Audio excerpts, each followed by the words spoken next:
Solène Niederkorn vous propose FinScale, un éclairage sur l'innovation dans le monde de la finance, de la banque et de l'assurance. La radicalité au service du procurement. Romain Libaud, CEO et cofondateur de Pivot. Il y avait beaucoup de trous dans la raquette et je me suis dit, OK, il y a quand même une solution qui peut régler un certain nombre de problèmes, c'est de bien s'équiper et d'accompagner avec le bon outil la conduite du changement. Et j'ai découvert toute une catégorie de logiciels que je connaissais pas du tout.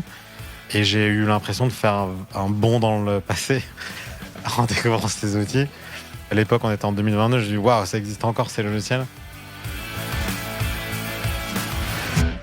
J'aime discuter avec des fondateurs et des fondatrices animés par une soif viscérale de résoudre des problèmes. C'est avec beaucoup d'enthousiasme et de passion que Romain m'a ainsi expliqué comment chez Swile ce problème d'achat avait commencé à faire bourgeonner dans son esprit des idées de lancement de nouveaux business.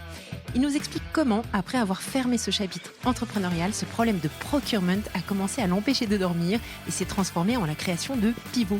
Vous allez comprendre en détail le pain et comment Pivot s'attaque au problème. Nous parlons des débuts avec le premier client Vaudou il y a à peine une année au développement actuel. Nous évoquons aussi les différences fondamentales avec le spend management, les distinctions par secteur et la stratégie de déploiement définie par Romain et ses associés. Une rapidité d'exécution assez hallucinante. Bonne écoute à tous.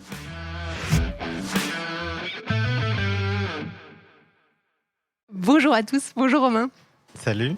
Très heureuse de te recevoir pour enregistrer cet épisode sur Pivot, pour comprendre ce que vous êtes en train de monter avec Pivot. Mais avant ça, j'aimerais que tu te présentes et que tu nous expliques un petit peu dans ton passé chez Swile, les leçons que tu en as retenues. Déjà, merci beaucoup pour l'invitation, je suis ravi d'être là. Donc, je suis Romain, j'ai 37 ans, une petite fille de 8 mois qui a exactement le même âge que Pivot. Et avant de monter Pivot, j'ai passé effectivement 6 ans chez Swile, quand Launcher à l'époque était tout juste une idée. Ça a été une aventure, d'ailleurs c'est toujours une aventure exceptionnelle. Et c'est marrant que tu me poses cette question. Donc aujourd'hui, Loïc est actionnaire de Pivot. L'aventure qu'on a eue, elle a créé beaucoup de liens entre nous. Et on s'est fait un dîner, un peu un genre de dîner de rupture. On n'est plus ensemble dans Swile et notre relation évolue puisqu'il devient actionnaire et la dynamique change. Et on a fait un dîner. Si on devait monter une boîte, qu'est-ce qu'on ferait différemment ? Ouais. Ça, c'était avant que tu aies l'idée de Pivot ou... Non, c'était au moment où on vraiment démarrait Pivot l'année dernière. C'était une manière pour moi de lui demander aussi s'il y avait des choses à refaire différemment, qu'est-ce que tu ferais différemment ? En se disant, si c'était à refaire, on le ferait exactement pareil, parce que c'était incroyable, mais tu as forcément appris des choses que tu as envie de changer. Et il a dit une chose qui m'a beaucoup marqué, que du coup je lui dois, c'est l'apprentissage de la radicalité. Mm-hmm. Et aujourd'hui, ça me nourrit vraiment quotidiennement. Genre, encore hier, je me repenchais sur cette question. Et donc, dit comme ça, c'est très vague, très nébuleux, mais quand on l'applique au quotidien, c'est de se dire à chaque fois, finalement, dans tous tes processus de décision, est-ce que je prends une décision qui est assez radicale pour avoir l'impact et l'effet que j'attends dans cette décision ? Donc, pas de tièdeur. Exactement. Et quand on est dans un contexte d'hypercroissance, avec tout ce que ça peut engendrer, si on ne prend pas cette décision radicale, il y a plein de choses qui se mettent en place, qui dérivent, qui ne prennent pas la direction qu'on souhaite. Et donc, il ne faut jamais baisser la garde sur la radicalité.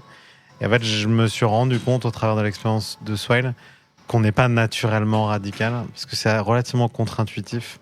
Et ça demande plein de choses, une forme de courage, de résilience. De discipline. Exactement. Et de l'avoir vécu, ça le rend beaucoup plus actionnable pour moi au quotidien. Donc je dirais de très très loin, le principal apprentissage, c'est comment gérer la radicalité dans le quotidien. Ça veut pas dire être extrême, être totalement polarisé, mais vraiment radical dans ses prises de décision au quotidien. Ça me fait penser à un livre que j'avais lu, qui a été recommandé d'ailleurs par Jean de la Roche-Brochard sur mon épisode avec lui sur New Wave, qui s'appelle Extreme Ownership. Je ne sais pas si tu l'as lu. Non, mais ça me donne très envie de le lire. c'est très extrême, c'est très américain. Je te le conseille. Alors, comment t'es tombé sur cette idée de Pivot ? C'est marrant parce que je t'avais dit quand on avait échangé la dernière fois que j'avais été sollicitée aussi par d'autres personnes qui avaient en tête de revoir d'améliorer en tout cas tout le processus de procurement qui est quand même painful, que moi j'ai vécu dans plein de contextes différents. Comment est-ce que tu es tombé sur ce pain et qu'est-ce qui t'a motivé au tout départ à lancer ? C'est très simple. J'ai vécu le problème chez Swile. C'est un sujet que je connaissais pas du tout avant Swile. J'avais jamais été confronté à ce sujet du procurement des achats.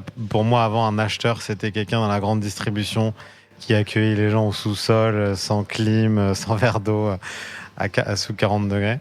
Et tu l'as vécu côté Swile, c'est-à-dire en répondant vous à des appels d'offres ? Non. Ça, on l'a beaucoup fait chez Swile. Donc, je voyais toute la vision fournisseur avec un certain nombre d'irritants, qui pour moi n'était pas un sujet parce qu'il y a toujours eu un rapport de force sur le fournisseur qui accepte de jouer sous les règles du client. Donc il y a beaucoup de choses à faire sur ce sujet-là, mais c'est pas vraiment ça qui a déclenché les choses. Ce qui a vraiment déclenché, c'est la boîte qui a atteint un moment un certain niveau de maturité où il a fallu beaucoup plus regarder en détail des sujets qui jusqu'à présent avaient été mis de côté.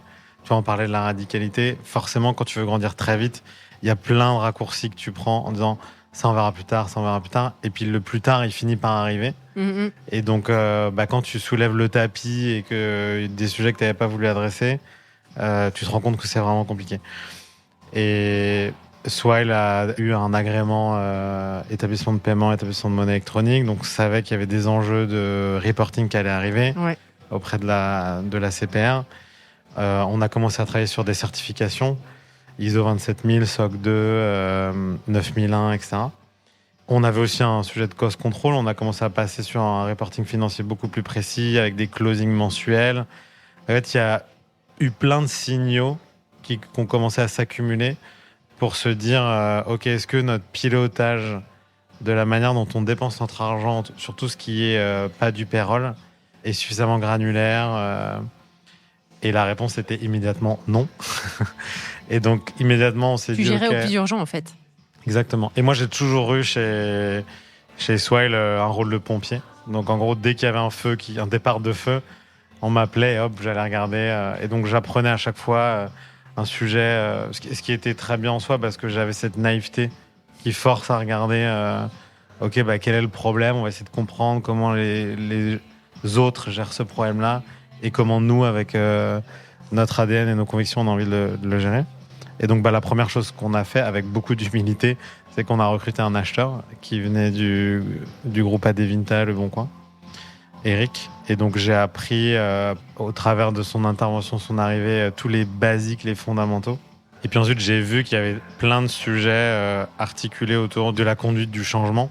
Parce qu'en fait, on était dans un paradigme où tous les collaborateurs pouvaient engager une relation avec un fournisseur sans instance de contrôle, maintenant j'ai appris aussi tout le jargon, sans une piste d'audit, pas sans piste d'audit. Ouais.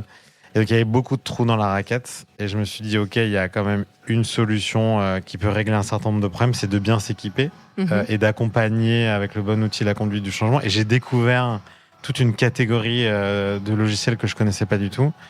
Et j'ai eu l'impression de faire un bond dans le passé en découvrant ces outils. C'est clair. À l'époque, on était en 2022, je me dis waouh, ça existe encore ces logiciels. Et encore, ils ont le mérite d'exister, mais dans beaucoup de cas, et moi je l'ai vécu, ils sont absolument pas utilisés. Ouais, et donc tu gères, moi j'ai répondu à des appels d'offres, c'était... Ouais, très pénible. Et tu le vois souvent côté fournisseur parce qu'on te demande de t'onboarder sur une plateforme où tu as besoin d'avoir une formation pour participer à un appel d'offres. Ouais, c'est vrai. Totalement absurde. Et donc, je commence à explorer, et puis je vois qu'on nous parle d'intégrateurs, de projets qui vont durer 9-12 mois avant de générer de la valeur. Donc, je vois un time to value très long, des coûts de licence colossaux. Et je me dis, mais en fait, c'est pas du tout en adéquation avec notre manière de travailler. Et donc, le temps passe. On s'en sort tant bien que mal. Et puis, je décide de partir pas à cause de ça, mais pour tout un tas d'autres raisons, de repartir de zéro et de remonter une boîte. Et à ce moment-là, je suis j'ai 35, 36 ans.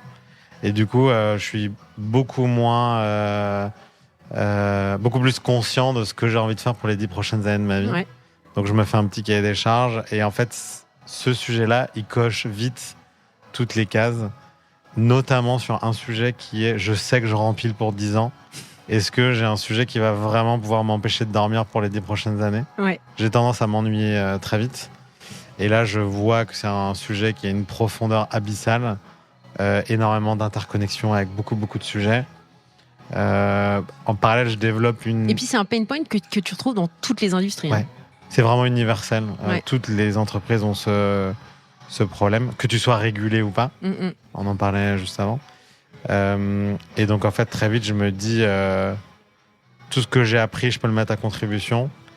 C'est un sujet où j'ai un niveau de curiosité et une possibilité d'apprentissage dessus qui est immense. Et donc, très vite, ça coche toutes les cases. Ensuite, je rencontre Marc-Antoine, totalement par hasard, qui vient de mettre en place Coupa chez Conto et qui me dit, mec, c'est un enfer, faut qu'on crée quelque chose, une autre réponse à ce problème. Et puis après, c'est parti très vite. Top. Alors, si on regarde la chaîne de valeur, est-ce que tu pourrais reprendre pour un acheteur le schéma en fait traditionnel de l'acheteur ? Quelles sont les différentes grandes phases au travers desquelles il doit passer ? Ouais, on peut le découper de plein de manières différentes, mais grosso modo, il y a toute la phase amont qui consiste, et donc toute la phase aval. Toute la phase amont, elle est sur la définition du projet. On a une problématique business avec une formalisation du besoin qui est exprimée aux acheteurs ou pas, parce qu'on peut aussi complètement décentraliser la fonction achat. Et ça amène jusqu'à un bon de commande. Donc en fait, vraiment le pivot, maintenant tu comprends pourquoi on s'appelle comme ça, c'est on veut engager une relation avec un fournisseur. Donc ça, c'est toute la partie amont. Donc ça peut impliquer un appel d'offres ou pas. Enfin, ça peut être structuré de plein d'étapes différentes. Et ensuite, il y a toute la partie aval. On a engagé une relation avec un fournisseur. Comment on la gère maintenant dans le temps sur ce qui est transactionnel, ce qui est contractuel, ce qui est de réglementaire, puisque ça évolue. Et donc, tout ça, c'est toute la partie aval. Il y a des industries, on disait que ça concernait toutes les entreprises. Il y a des industries où c'est encore plus fort comme problématique que dans d'autres, parce que c'est une obligation, comme dans la santé, la finance, le secteur public, etc. Est-ce que vous avez en tête de vous attaquer tout de suite à ces secteurs-là, ou est-ce que vous avez envie de commencer par certains secteurs plutôt que d'autres ? Oui. Aujourd'hui, l'enjeu du réglementaire, c'est plutôt une modalité. C'est-à-dire que ce soit dans la santé, la banque, l'assurance, ils ont un cahier des charges qui est très spécifique, que nous, on peut très facilement intégrer dans notre solution. Il n'y a rien de technologiquement complexe, donc on adresse déjà ces sujets-là. Par contre, notre angle à très court terme, c'est d'adresser des boîtes plutôt avec un ADN technologique qui comprennent comment la technologie peut les aider à résoudre un problème qui est souvent organisationnel à la base. Donc on sait gérer toutes ces spécificités. Donc aujourd'hui, le point commun de nos clients, c'est plus la typologie et l'ADN de la boîte que leur industrie. Et peut-être par opposition, dans notre sujet, il y a une opposition entre les achats directs et indirects, ou stratégiques, non stratégiques. Nous, on est vraiment spécialisé sur les achats indirects. Donc, une manière de le décrire, c'est tout ce qui ne concerne pas du stock, avec de la dépréciation de stock, des chaînes d'approvisionnement, où vraiment la matière première est un enjeu clé dans les achats. Donc, nous, on gère tous les autres cas de figure, ce qui a l'intérêt d'être universel. Et donc aujourd'hui, par souci de priorité, on va plutôt adresser les entreprises de services ou de logiciels, plutôt des boîtes tech, et qui vont comprendre l'intérêt de s'équiper d'une solution au lieu de recruter une armée de comptables, fournisseurs ou d'acheteurs. Alors par rapport à des solutions de spend management, comment tu situerais Pivot ? C'est une très bonne question. En fait, on nous met souvent dans une catégorie de spend control ou spend management. En fait, il y a vraiment plein de sous-segments. Aujourd'hui, il y a un marché qui a déjà été assez bien disrupté, qui est souvent défini comme le spend management, mais qui est souvent articulé autour du paiement, avec des acteurs qui ont créé des solutions transactionnelles où tu peux équiper les collaborateurs d'une carte de paiement ou faire des demandes de paiement. Donc en fait, ils ont un point de départ qui est beaucoup plus par rapport à ce que j'expliquais avant. Loin dans la chaîne de valeur. Sur l'aval, sur OK, à un moment, on sait déjà ce qu'on veut faire. Il n'y a plus d'enjeu de choisir le bon fournisseur, de vérifier la conformité du fournisseur, etc. On a une personne dans l'entreprise qui veut acheter quelque chose. Ça répond à la question comment on le paye. C'est 1% du problème du spend management. Donc nous, on couvre un scope beaucoup plus large. On n'a pas vocation à une solution très verticalisée sur le paiement. Aujourd'hui, en particulier de l'expérience qu'on a chez Swile et Conto, le paiement, on voit ça comme quelque chose d'assez commoditisé. Il y a plein de rails de paiement, d'API de paiement. Et on a un certain nombre d'intégrations. On a une intégration, par exemple, avec Conto, qui fait qu'on peut déclencher des paiements de manière très simple. Mais pour nous, l'enjeu, il est anecdotique pas là. par rapport à tout le reste. Tout à fait. Ok. Alors, il y a un des points qui m'intéressait, c'est de savoir comment vous prenez en considération tout ce qui est... Après, on rentrera plus dans le détail de ce que vous avez déployé, mais dans le procurement, il y a de plus en plus des considérations environnementales et sociales. Est-ce que déjà, dans la façon dont vous déployez votre boîte, vous avez ça en tête? Et de quelle manière, peut-être pas maintenant, mais à terme, vous voyez Pivot évoluer pour justement répondre à ces contraintes de plus en plus fortes? Déjà, on essaye nous-mêmes en tant qu'entreprise d'être exemplaire parce que ça nous paraît normal. Donc, j'en parle pas en général, mais bon, là, tu me le proposes. Donc, on travaille déjà, nous, sur notre certification B Corp. Et ensuite, dans notre produit, on encourage nos clients à faire attention à l'évaluation de leurs fournisseurs sur des critères ESG. Donc, on a la capacité d'embarquer des sources de données externes pour faciliter l'évaluation de tes fournisseurs, que ce soit sur des sujets de risque, ce qui est un standard, sur tous les aspects de données, de finances, etc. Mais aussi sur des critères ESG avec des sources de données comme Ecovadis ou équivalent. Et ensuite, notre produit te permet aussi, dans la définition de ta relation avec ton fournisseur, de définir des enjeux de charte fournisseur pour t'assurer, au moins dans le contrat moral, parce que c'est jamais forcément contractuel au sens légal, qu'ils adhèrent à cette charte.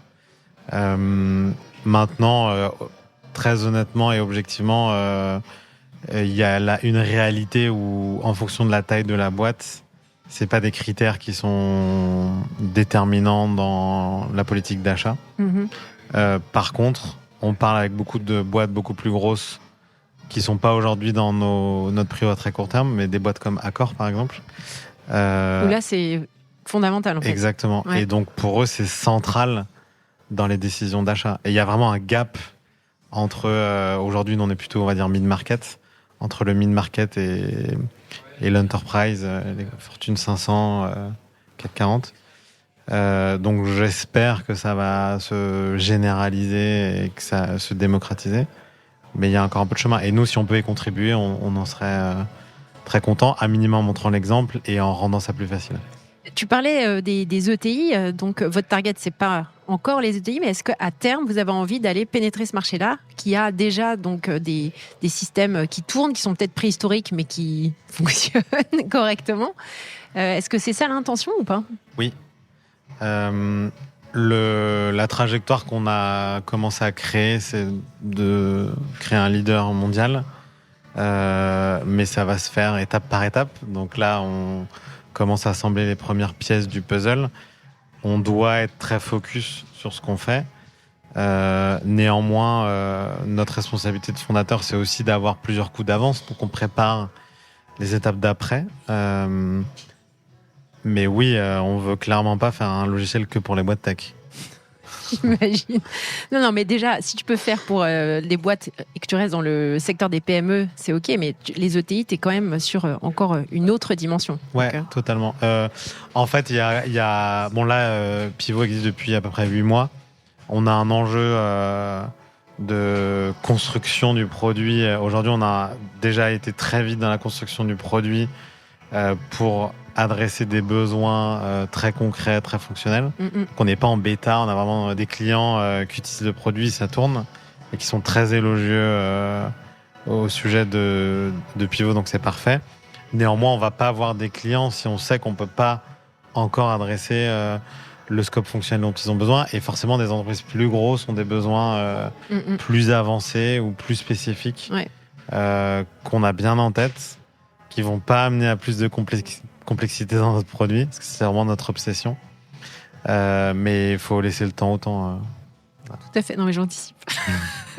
Alors, tu parlais des clients. Est-ce que tu peux citer quelques clients et nous dire un peu quel genre de fonctionnalités ils ont accès aujourd'hui ? Ouais, notre tout premier client, c'est Vodou. C'est une licorne dans le gaming. Et c'est une histoire très drôle parce qu'on a gagné un appel d'offres contre tous les acteurs historiques et d'ailleurs aussi quelques disrupteurs comme nous, concurrents.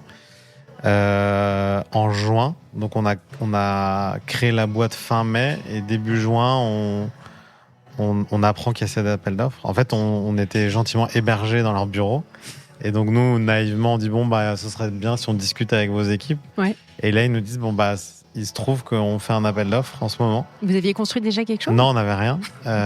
Et ils nous disent ça finit dans 2 semaines. Est-ce que vous voulez participer ?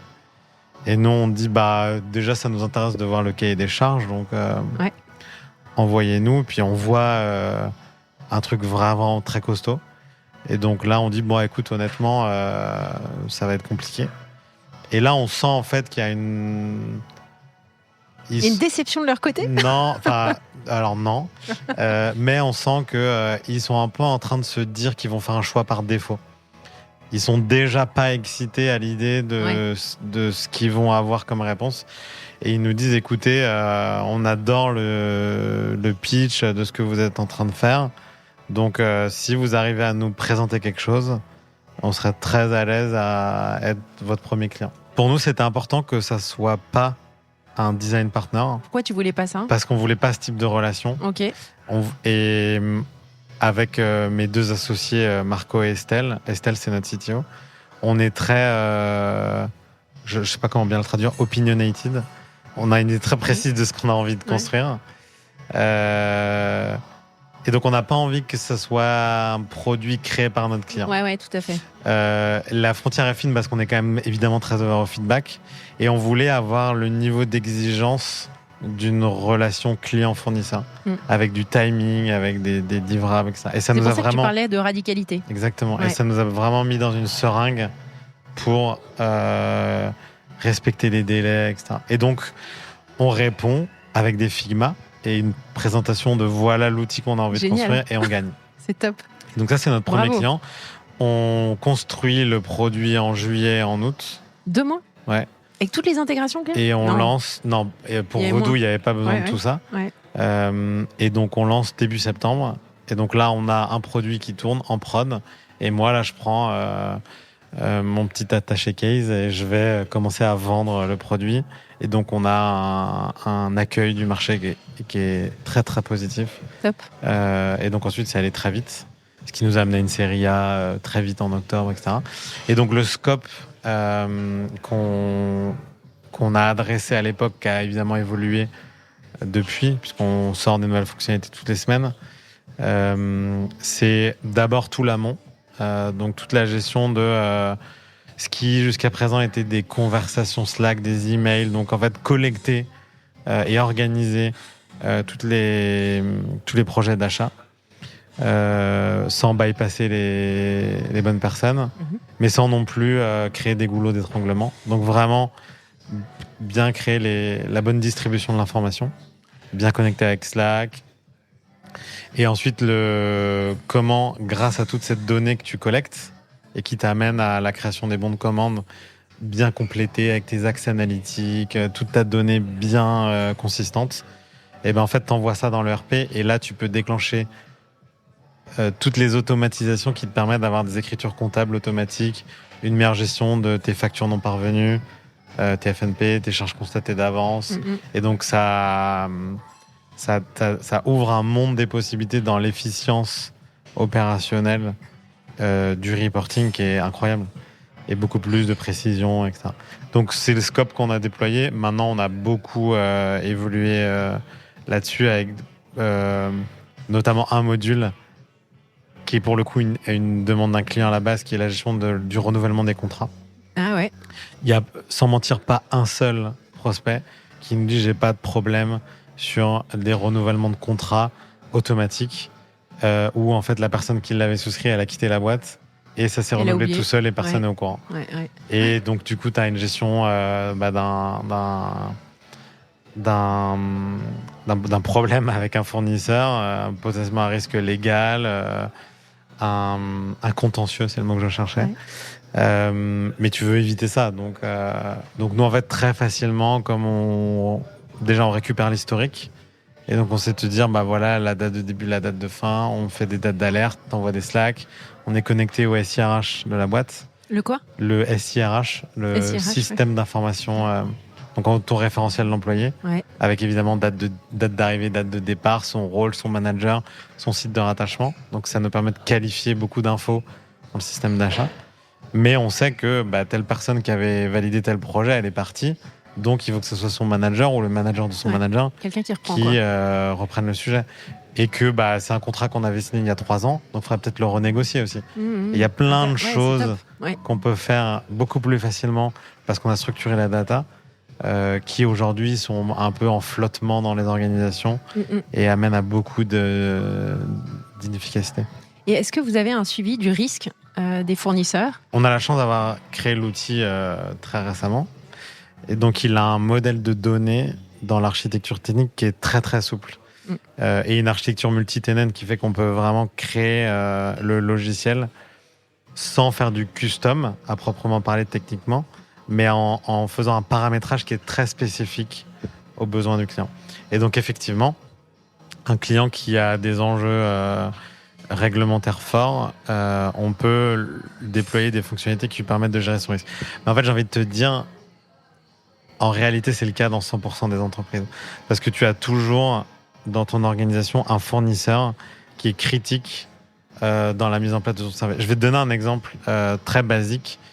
Ton fournisseur d'envoi de SMS pour la double authentification sur la gestion qui est forcément un sujet que tu connais, la gestion d'accès de tes utilisateurs. En fait, possiblement, tu as un Twilio ou quelque chose comme ça. Et bon, c'est un SaaS, tu as mis une carte bancaire. Mais en fait, si le sujet n'est pas bien géré et que pendant un moment, pour une raison X ou Y, parce que en fait, tu as juste oublié de payer la facture ou que la personne qui gérait le rechargement, qui peut être possiblement une personne à la tech, qui a changé d'équipe. Ouais, non, mais je l'ai déjà vécu. Et tu te retrouves avec le service qui est coupé, tout le monde s'emballe, personne ne sait d'où ça vient, tu passes beaucoup trop de temps à chercher d'où ça vient et tu as une discontinuité de service. Et en fait, des fournisseurs qui sont critiques dans la continuité de ton service, en fait, il y en a quasiment tout le temps.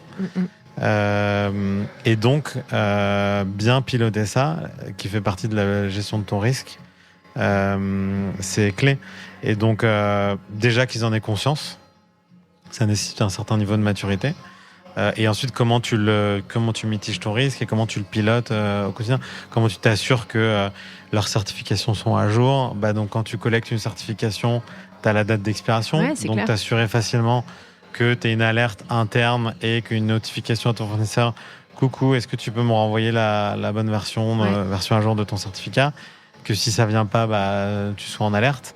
Et en fonction, là, pour le coup, de l'industrie, tu ailles plus en détail sur d'autres sources de données, de RGPD, de risques financiers. Et donc ça, c'est les sources de données externes dont je te parlais tout à l'heure. Ça, c'est pas notre métier, mais on s'appuie dessus. Top. Écoute, c'est top. Épatant en si peu de temps. Bravo. Vous êtes combien maintenant ? 30. Ouais, vous avez quand même un peu levé du cash. Vous avez fait une série A, c'est ça ? Exactement. On a levé 5 millions en pré-seed avant d'avoir commencé le projet. Et comme ça a très bien démarré et on a apporté quelques preuves sur le fait qu'on pouvait à la fois construire un produit très vite et qui pouvait être utilisé par des vrais clients et pas des design partners. Je pense que ça a validé un certain nombre de choses. Et donc, on a fait une série A de 20 millions d'euros en octobre, qu'on a annoncé début décembre l'année dernière. J'ai vu. Écoute, c'était top. C'est quoi vos prochaines étapes ? De recruter. Donc là, on est 30. On a un plan de finir un peu moins d'une centaine de personnes d'ici la fin de l'année. Ouais. Le contexte pour recruter, il est incroyable. Honnêtement, j'ai jamais vécu ça. Il y a énormément de gens brillants qui sont à l'écoute du marché, disponibles, donc c'est une chance. On dit souvent c'est une bonne période pour entreprendre, mais on pense pas forcément à ce sujet-là du recrutement. C'est vrai. Donc c'est vraiment une aubaine. Donc recruter, c'est vraiment notre enjeu clé. Et on sait des expériences qu'on a eues avant avec mes 2 associés que le succès, ça passera avant tout par la qualité de l'équipe. Donc aujourd'hui, on investit beaucoup sur les fondations d'une entreprise saine, avec la bonne culture, la bonne transparence et les bonnes valeurs et le bon niveau d'exigence. Donc ça, c'est vraiment notre obsession et notre focus du moment. Top. Bon, Romain, tu sais que je clôture toujours par une recommandation. Donc, qu'est-ce que tu nous recommandes aujourd'hui ? C'est marrant, c'est en lien avec ce qu'on vient de se dire. Je suis en train de terminer le bouquin No Rules, qui décrit la culture de Netflix, qui est vraiment notre cible.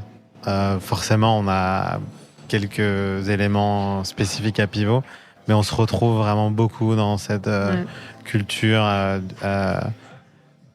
qui est assez clivante, mais qui nous correspond vraiment beaucoup. J'avais fait un épisode avec Fabrice Stadt de chez Alan, où on avait parlé beaucoup de ça. Parce que la culture de Alan, c'est un petit peu ça quand même. Ouais. Beaucoup ça même. Merci beaucoup, Romain. Avec plaisir. C'était un grand plaisir. Partagé. À bientôt. Merci à tous pour votre écoute. Je suis ravie d'avoir partagé ce moment avec vous. N'hésitez pas à me contacter sur Twitter ou LinkedIn pour me faire part de vos commentaires ou de vos réactions. Et je compte sur vous pour noter cet épisode sur vos plateformes de podcast préférées. À la semaine prochaine.